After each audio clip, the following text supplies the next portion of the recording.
Coming to you live from the Business Radio X studio, it's Franchise Marketing Radio, brought to you by IDS, an award-winning digital marketing agency that delivers integrated marketing solutions for franchisors, franchisees, and franchise development teams. Learn why over 75 brands depend on IDS's team of dedicated marketers and client service professionals to deliver a strong ROI on their marketing investment.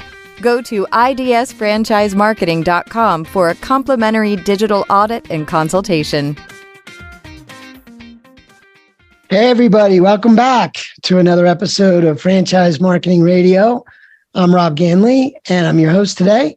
And I've got a great guest with us, and something that's a topic and an industry that's near and dear to me and affects me. So I'm real interested to talk to our guest. I have Jeff Salter. He is the CEO and founder of Caring Senior Service. Welcome to the show, Jeff. Hi, Rob. Thanks a lot for having me today. I really appreciate the chance to share more about our brand and company and what we're doing. It's great to have you. So tell us a little bit about that. How did Caring come to be?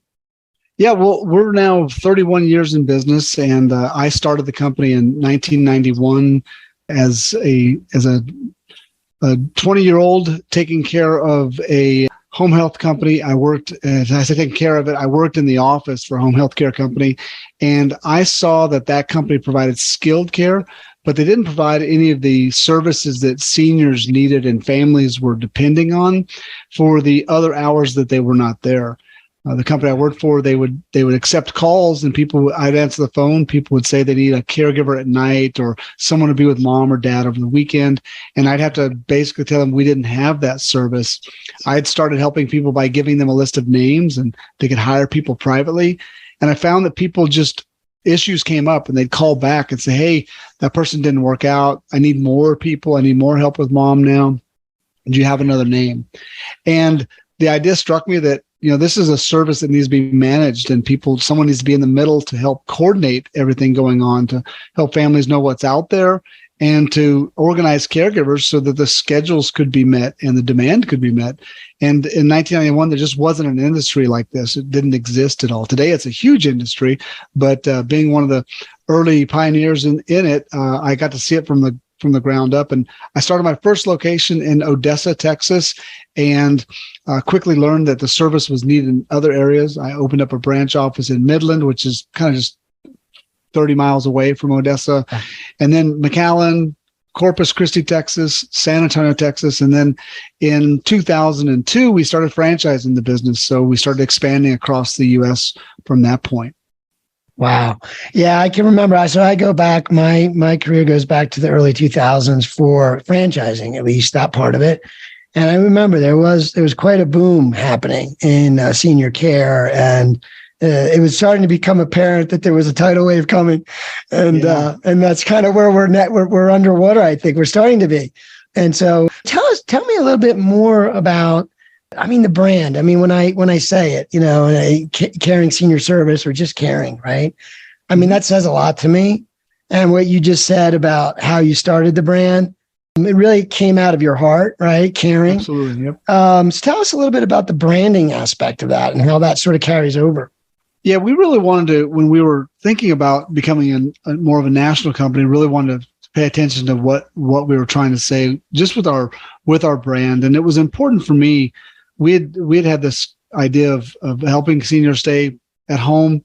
To be home, you had to be healthy, and we know that everybody loves to be happy when they're home. That's their happy place, tends to be. And we were really specific in our brand to include 3 words. And if you look at our logo, you'll see that we've got healthy, happy home. And that's really our mission statement. So it's something that we were real specific about. We want to make sure everyone knew what our mission as an organization was. It's to help healthy, keep their loved one healthy as can be by being involved with them, keep them happy in the process, and most of all, people want to remain home. Nobody wants to leave their house to go receive services somewhere else. Nobody really wants to go to a nursing home or assisted living. They generally have to do that because they don't have any other options or don't know about other options. So we were really careful with that. And we wanted to include the heart because, that's where we come from. And a lot of people don't recognize that we got a little bit of a mystery in our logo itself. The blue square that you see in our logo, when you take a look at it, actually represents a door, and that's us entering the home of someone. So it's got real purpose behind it. And that's the main thing with our brand is we want to make sure people understood our mission right from the start. Yeah, no, I think it's brilliant. I mean, it's important. It's a transfer of feeling. And that's an important distinction. What you're talking about is home, right? Because I think about my mom. My mom's 84. My dad passed away not long ago. And that's why I could say, what I meant earlier, when it's near and dear to me because of some of the things we had to go through. And I think all of us, when we get to a certain age, it starts to become a reality. And it's becoming more of a reality for so many. Right. And that kind of brings me to my next question. I know you did a bit of an excursion a couple of years ago, and wanted to bring awareness to this idea of senior care, and just, folks like me, right? Maybe in their 40s, 50s, have older parents. A lot of us are being quiet about our challenges, and there's just not enough awareness that there's help out there. Anyway, tell us more about the bike ride. I want to learn more about what you did there and how that is playing over now. Yeah, it turned out we were about to celebrate 30 years of business, and that's an amazing accomplishment for any business. And we recognized that we wanted to do something. We came up with some different ideas and kind of a workshop to say, how do we want to celebrate 30 years? And the genesis of it, I had started riding my bike. I have an electric bike, and I started riding it to work. It's about 20 miles each way. And during one of these meetings, one of the guys just said a joking comment, said, "Jeff, you should ride your bike and go visit every location." And I immediately said at the onset, that's the silliest idea I've ever heard. No way I'm riding my bike to every location. But because I'm entrepreneurial, because I'm always solving problems, I thought, what would it take to ride a bike that many miles to go visit every location? We're in 21 states. So how could I get to each location, and what would it take? So I started actually working on my electric bike, learned a lot about the electronics that go into it, battery technology, things like that. And I came back about a month later and said, guys, I can do this. I can make the distances that I need to every day. We can plot out a course in which I can ride to every office. And with that, we thought, okay, that's cool. That's fun. But why? Just to celebrate 30 years. And we thought, yeah, that's true. And so we really wanted to bring some purpose behind it, not just celebration, but also we decided to start a movement, and we call it the Close the Gap in Senior Care. And what we would do is we'd use this as our platform for really showing everyone that the needs of seniors are great, and that we have gaps in every community that exist, be it funding gaps, housing gaps, care gaps that might exist. And we really want to bring awareness, and with that awareness also bringing attention. So I during the ride, I hoped I would encourage people to really focus on three things. First is people that might want to become caregivers. We could see that there's an opportunity in this industry we need a lot of caregivers. There's just huge shortages. There's going to be shortages for many years to come. And so we want to bring more people into the field. Also wanted to kind of highlight technology. I'm doing this on an electric bike. I wanted people to see, hey, if this guy is able to do an electric bike ride and using technology to assist him, is there some way that I can be inspired by that and develop technology that can help seniors in some meaningful way? Yeah. And finally, the other thing was just to bring entrepreneurs into senior care. Yes, if they became a caring franchisee, that'd be fantastic. But we just need so many people involved in senior care at every level that we hope to raise that awareness and really drive it. And even with those two missions, celebrate 30 years, raise awareness, we decided to add a third thing, and we decided to start raising funds during the ride. So we're excited to say that by the end of the ride, we raised $170,000, and we're using that money now to install grab bars into seniors' homes that couldn't afford it on their own. So to date, we've done 160 installations, and we're continuing to do installs. We've got 400 plus to still do. And we're still seeing people donate money to our cause. And so it was really a cool thing. And it really helps our franchisees at the local level because they have now a nonprofit they can be involved with. We took our movement and turned it into a nonprofit. So it's something that's really everyone can get behind, and it's a positive message. And it really spoke to our mission and purpose as a company. Yeah, man. Like as a marketer, I listen, I think, and I see how all the dots connect, right? Yeah. And so having that kind of a tool, right, as a local owner, would open many doors, right? And the concept of in today's marketing of getting behind social causes and companies getting behind social causes is so important to marketing. It's important just for humanity, right? That's why we really do it. But it's great for marketing. It's what the younger generations will expect, right, from our leaders and our corporate businesses to really hook in and see what can I do in my world, And I love that installing grab bars in homes, right? Like that's a real benefit, a real helpful thing. And it translates, right? It's great to talk about. And but what an amazing story. So they have that. So that kind of leads me to my next question of, so when you start a franchise brand, it's all about local ownership and entrepreneurship and partnering. And, what does your vision look like? You've been in business 30 years. What does it look like for the future? I know senior care is all about the population getting older, and there's nothing but demand increase in what I can see. But what's your plan for the future? What does it look like, do you think? Well, I think I'm a little, I don't know if it's unique necessarily, but there are very few brands in our space that have leadership that ran and operated locations before becoming a franchise company. The biggest brands in our industry all got into it with the decision to start franchising right away. They opened a location as a test model, and then they became franchisors kind of immediately. And that's great. That's a lot of franchises are very successful doing that.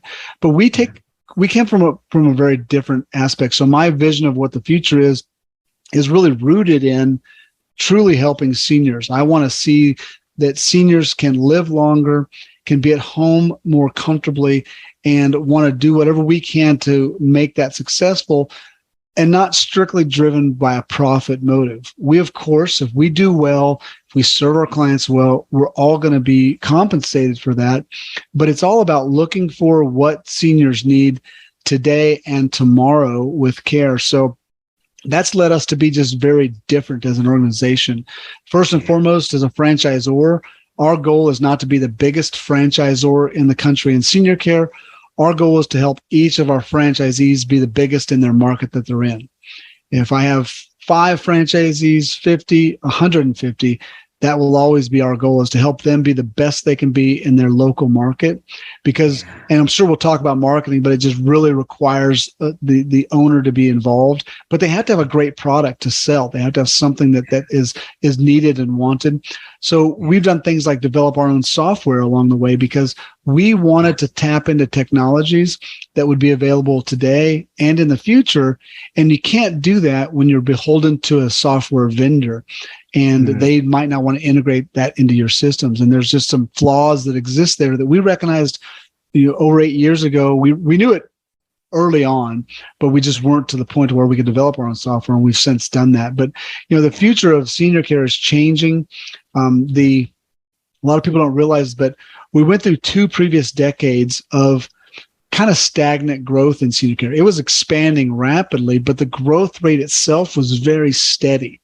And what we started in 2000 is we went from about the previous decade, 2 million people turned 85 plus. And that's an important distinction, because 85 is kind of the age that people really start needing our types of service. And so you had a decade of growth that was only about 2 million people entering that age range.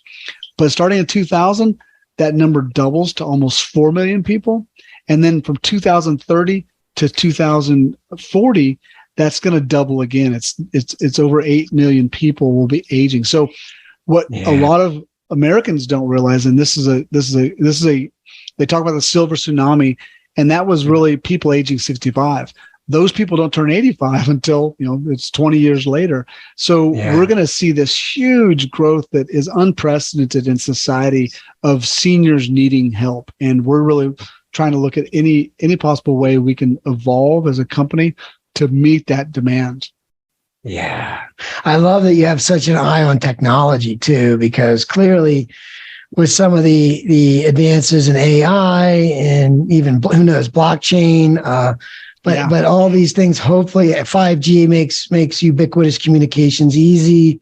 So, hopefully, and a guy with an eye on tech, you can keep helping. I know helping seniors at home, tech is something that could certainly play a role and is now. Simple things like grab bars, but then there's other things, monitors. And something people don't realize, that technology isn't always about electronics. And technology is assistive devices. It is grab bars, because the number one leading cause of death among seniors is a fall. And over 80% of all falls happen in a bathroom. So something simple like a technology like a grab bar can help prevent those falls. But we're looking at things like motion sensor devices, audio sensing devices in which they can be involved. We're launching a program that allows us to have an audio data device in the home that recognizes patterns and sees changes in those patterns and alerts us far in advance than what the consumer might actually tell us. So you can imagine someone that is starting to develop an infection in their bladder, and they are now urinating more frequently. And they won't notice the change in pattern themselves. They just go, I got to go to the bathroom more. But our systems will allow us to recognize that and intervene days earlier than the infection has time to take hold, and we can help get them the help that they need, therefore avoiding a hospitalization, which is disastrous for many seniors, and get them the treatment they need and be able to, again, remain home. And that's what's so important for us. So it's just those sort of things. And there's so much out there that's still to come. Yeah, so much. Right. Exactly. And from a business standpoint, we want to help seniors, and there's a lot of demand coming our way. But from a business standpoint, it sounds like it really will open future doors for new income streams, new ideas for helping. So that's all exciting. So when we look at franchise growth, like you said, your goal is to make every franchisee, successful in their market. There's two components. One, they get started, that first year, you really want to get them off to a good start. That's one way of looking at it, that launch phase, the training phase. And then, of course, ongoing is the scaling, the ones that get bigger and bigger. And I'm sure some of it's up to them, how big they get. But in those two phases, what are some of the must-haves, either from a technology or a marketing point of view, that you've discovered in your 30 years? Yeah. And, being in this career for 30 years, it's something that not a lot of people have had the chance to stay within one segment the way that I have. And I've seen a lot of things that have changed, but then I've seen a lot of things that stay the same. And in for us, the marketing, the way, one of my biggest surprises is that 30 years into this industry, that I meet people every day that I talk to about what I do, and they say to me, wow, I didn't know that service existed.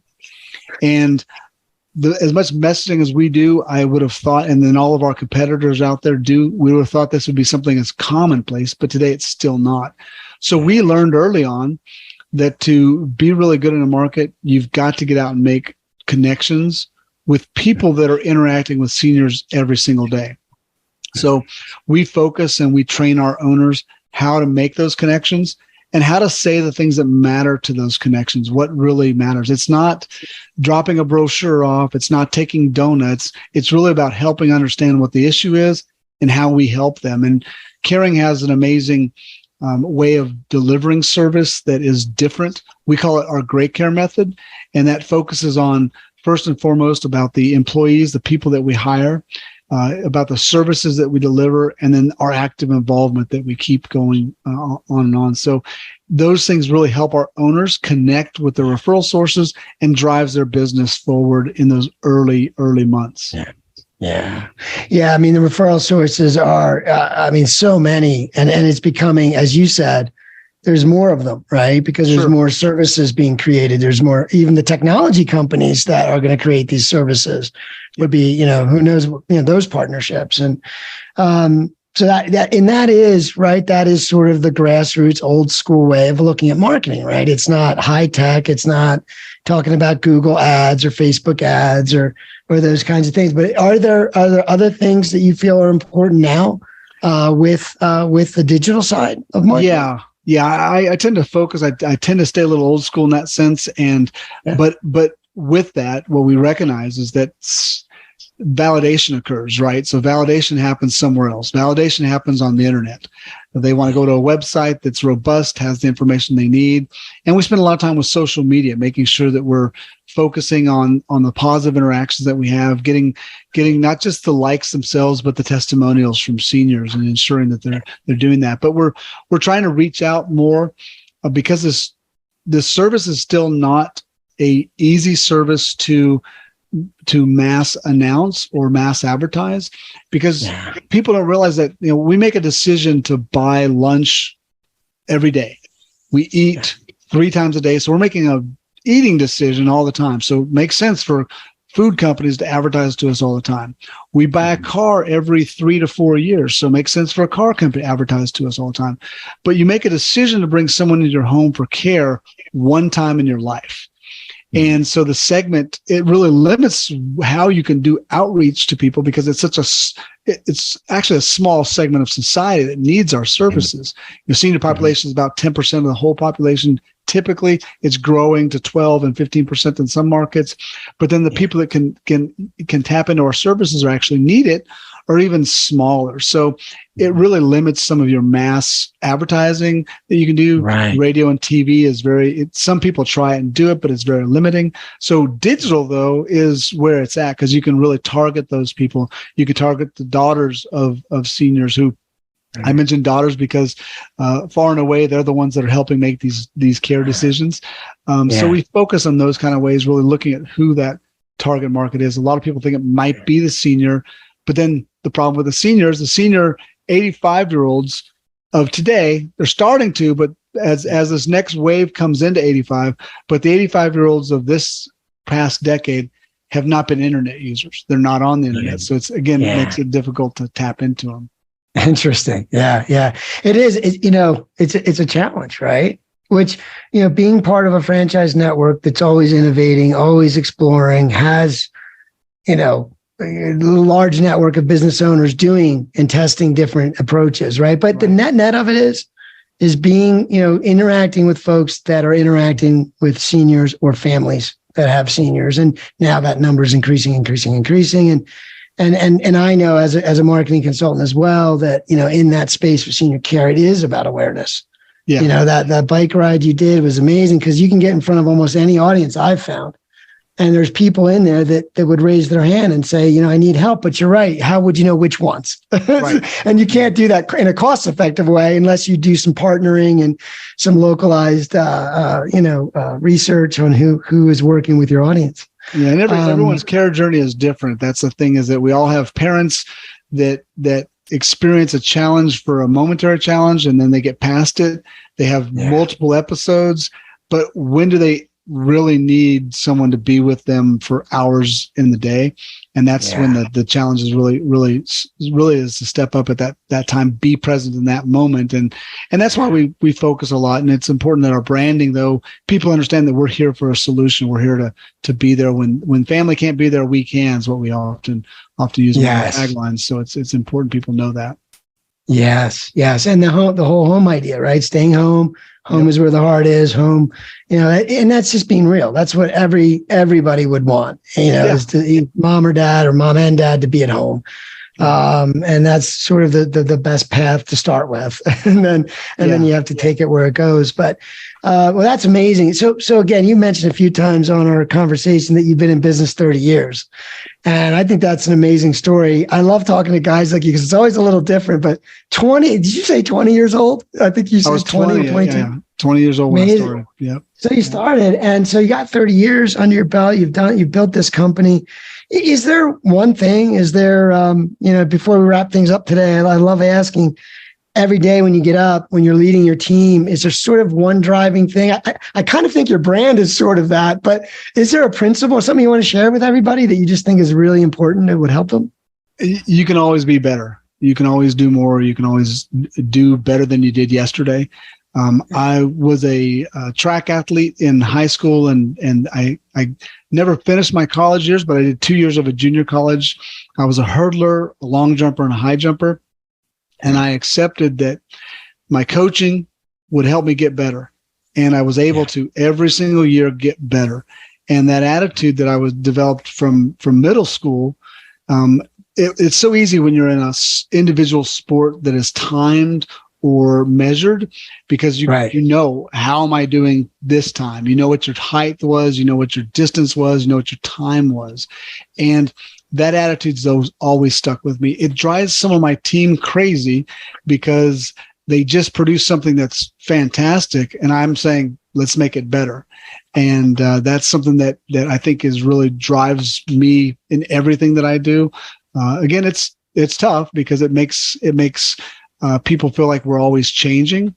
I believe change is great. I love change, but people don't always like change. So it can be a little tough for teams, but I try to instill that in them and get them to understand right away that's the way that this company works. That's the way we're going to be, that change is important, that we keep striving for it. So, but we can always be better. I love it. I immediately thought of my son, who is a track athlete.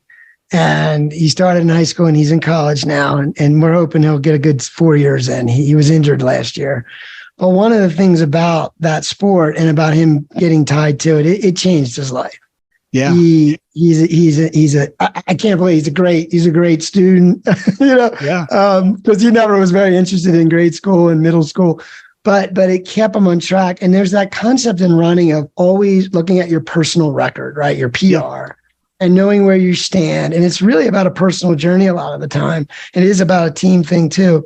But what an amazing set of skills he's learned. I always tell him, I said, just that there will take you so far in everything you do. So it's always getting better, right? Well, that's great to hear. Hey, listen, is there a website or something you want to share with the audience that they could check Caring out and the opportunity? Yeah.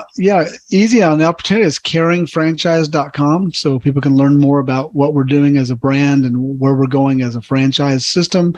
If people are looking at services and need that, caringseniorservice.com. Easy way to contact us and get a hold of us for either opportunity. Oh, that's great. Well, Jeff, I really appreciate your time today. Thanks for being on the show. Yeah, Rob, thanks.